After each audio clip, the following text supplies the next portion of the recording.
13.1 इसका फर्स्ट सम देखिए। मैं आपको जितना हो सकता है उतना मतलब समझाने की कोशिश करूंगा।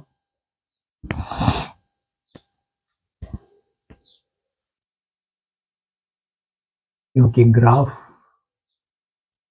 प्रॉपरली प्लॉट नहीं हो पाएगा, इसलिए मैं ऐसा कह रहा हूं। तो मैं रफली ट्राई करता हूं मगर मैं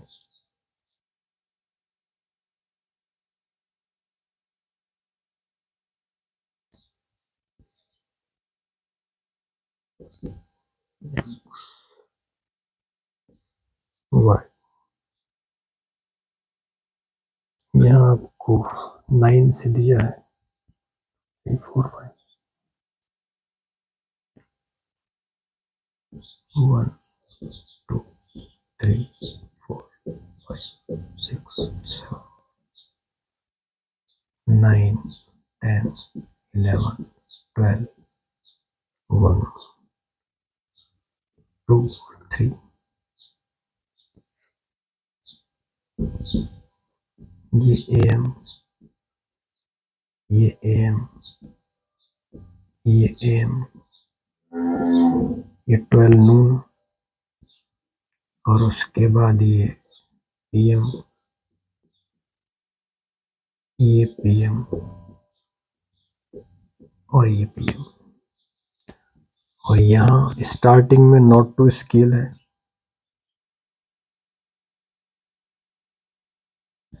फिर है 34 से 39, 34, 35, 36, 37, 38, 39, 34, 35, 36, 37, 38 और 39। ये आपका टाइम है।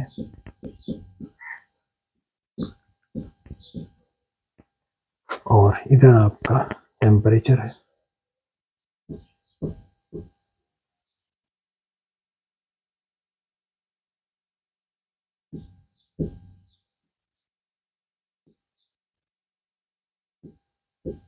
टेम्परेचर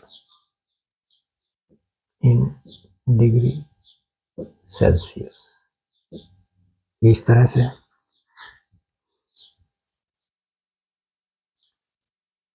अब आपका 9 जा रहा है 35.5 पर, मीन्स यहाँ तक 9 से आ रहा है और 10 36 पर है।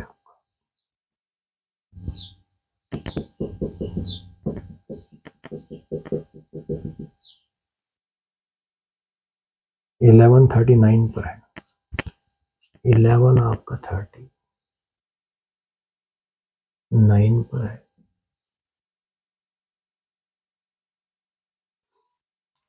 12 38.5 पर है, मीन्स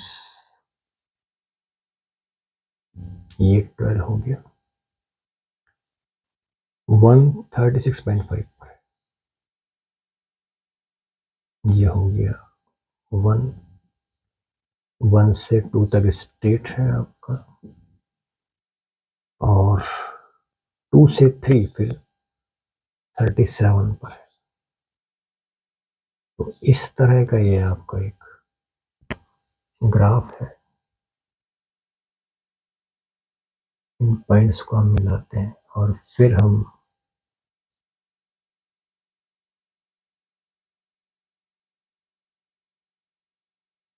सवालों के जवाब देंगे। इस बिहाफ पर हम ऐसा करेंगे। ये आपका ग्राफ प्लॉट हुआ। अब आप देखिए A part. What was the patients temperature at 1 PM।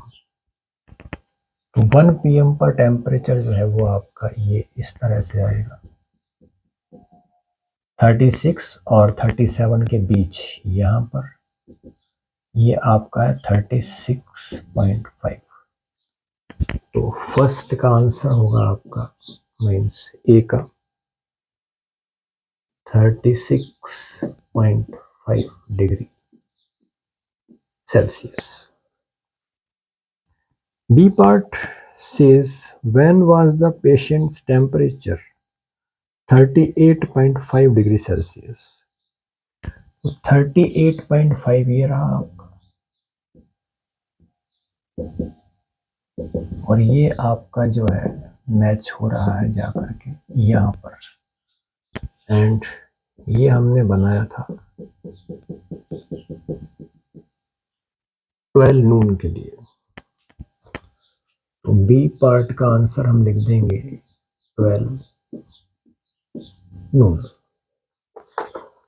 अब C part,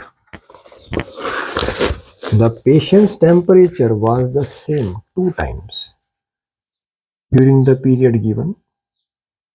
What were these 2 times? आप देखिए यहाँ टेम्परेचर सेम चल रहा है, तो ये है 1 PM एंड 2 PM। तो सी का आंसर हुआ 1 PM एंड 2 PM जब सेम चल रहा है। डी है what was the temperature at 1:30 PM। अब 1 से 2 तक सेम चल रहा है, तो 1:30 इसके बीच में आएगा।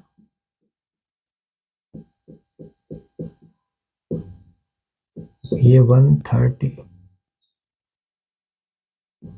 PM, तो 1:30 पर भी टेम्परेचर यही होगा 36.5 degree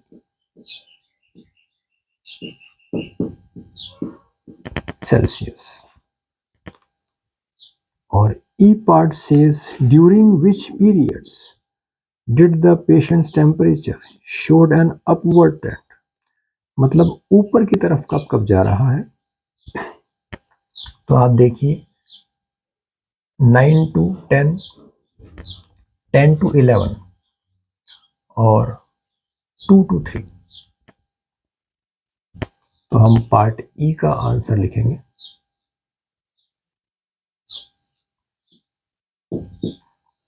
9 AM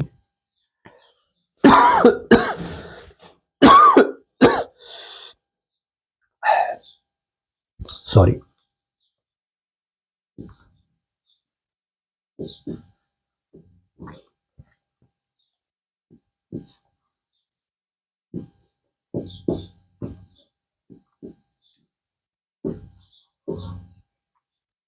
and 2 PM to 3 PM। सो आपका ये फर्स्ट सम कंप्लीट। आप एक और ग्राफ प्लॉट कर लेते हैं 13.2 के लिए।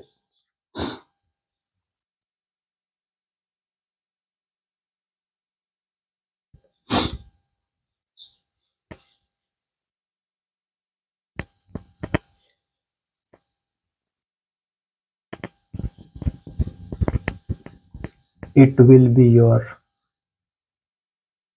last sum। और मेरी यही इच्छा है कि मतलब जो भी मेहनत हमने की है, आप सबके लाइक्स मुझे मिल रहे हैं, इट मीन्स आपने भी वीडियो देखे हैं, देख रहे हैं।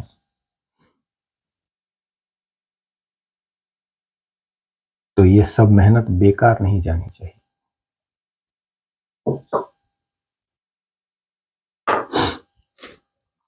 सो फर्स्ट बी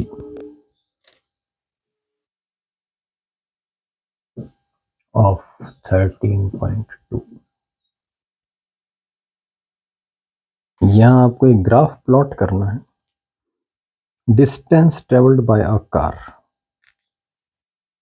तो हम यहाँ भी ट्राई करते हैं।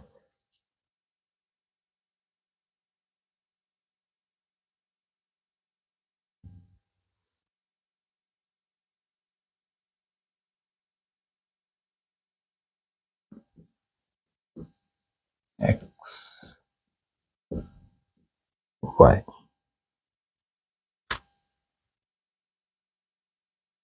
यहाँ आपको टाइम दिया है,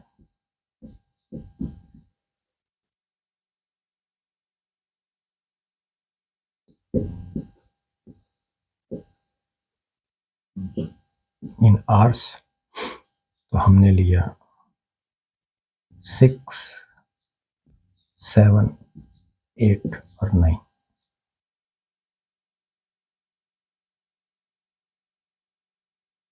6 AM, 7 AM, 8 AM and 9 AM। और यहाँ डिस्टेंस है आपके किलोमीटर्स में।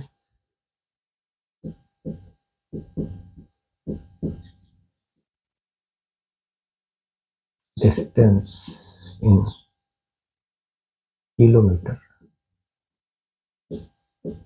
Like this. और ये है आपका 40, 80, 120 और 60। 40, 80, 120 और 160। 40, 80, 120 और 160। 6 AM के लिए 40 है,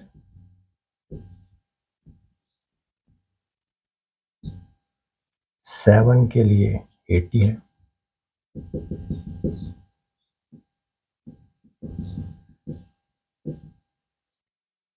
8 के लिए 120 है,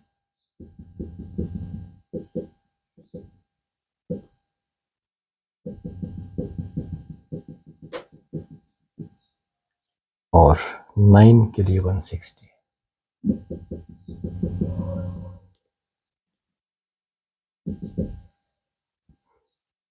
तो इस तरह से हम एक ग्राफ प्लॉट कर सकते हैं ग्राफ पेपर पर। यहाँ तो मैं रफली कर रहा हूँ। तो आपका ये लगभग एक स्ट्रेट लाइन टाइप आपका आएगा। और ये पॉइंट्स है। बहुत अच्छा ग्राफ नहीं बना पाया मैं, उसके लिए माफ़ी चाहता हूँ। जैसा हुआ मैंने कोशिश की।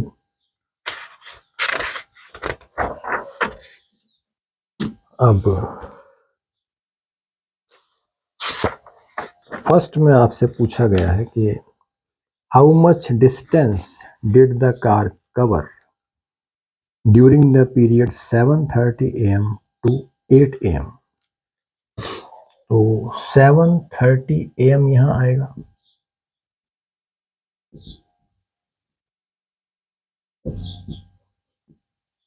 अब इस ग्राफ की हेल्प से अगर हम चलते हैं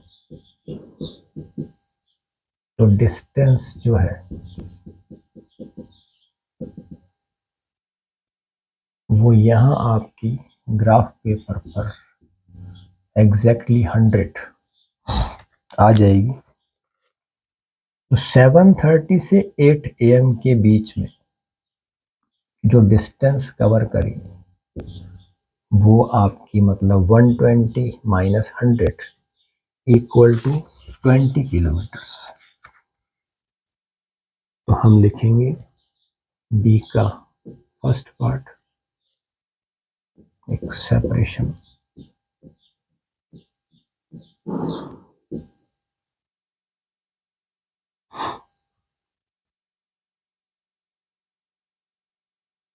Distance covered by car.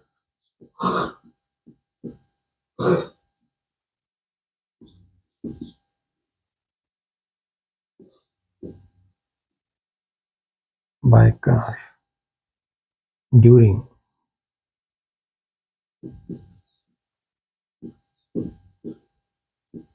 7:30 a.m. to 8 a.m.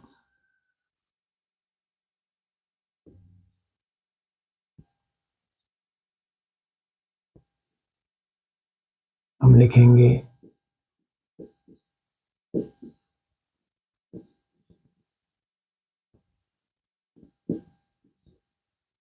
with the help of graph.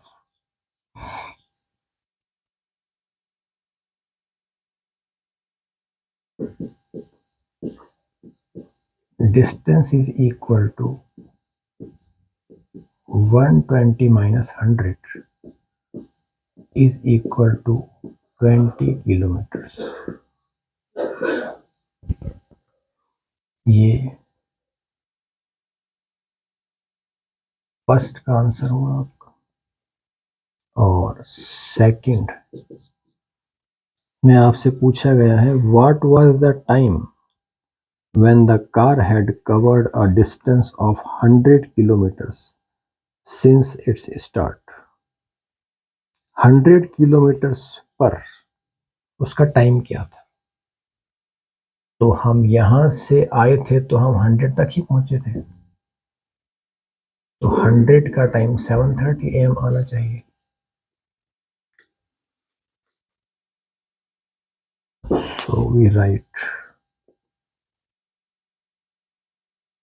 time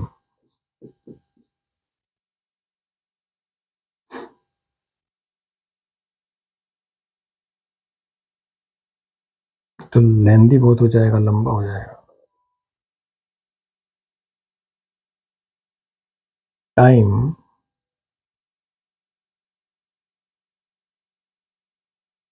थोड़ा शॉर्ट कर रहा हूं, time when car covered 100 kilometre is equal to 7:30 AM। ये आपका आंसर हुआ। और फाइनली आपका सम भी कंप्लीट, और जितना हो सका मैंने कोशिश की आपका कोर्स करवाने की। फिर भी कुछ भूल चूक रह गई हो या कुछ कोर्स या कुछ सम्स आगे पीछे अगर हुए हों, वैसे मैंने कोर्स सिलेबस सब टैली किया था, फिर भी अगर कुछ हुआ ऐसा तो मैं उसके लिए माफ़ी चाहता हूँ। और मेरी शुभकामनाएं आप सबके साथ हैं कि आप अच्छी से अच्छी तैयारी करके अच्छे से अच्छे एग्जाम्स दें। Well wishes for your exams. Thank you.